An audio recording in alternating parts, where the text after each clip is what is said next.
آج عمران خان صاحب کا جیل میں پہلی رات اور پہلا دن تھا۔ انہیں جیل میں 6x9 کے سیل میں رکھا گیا۔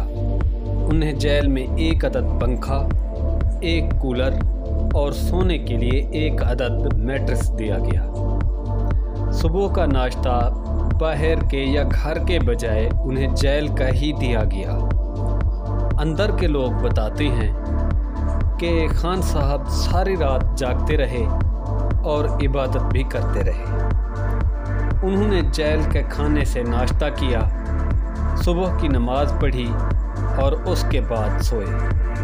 جیل کے اندر کے لوگ بتاتے ہیں کہ عمران خان صاحب بہرحال حشاش بشاش ہیں، جیسے وہ بنی گالہ اور زمان پارک میں کانفیڈنس سے رہتے تھے۔ ان کے حوصلے بلند ہیں۔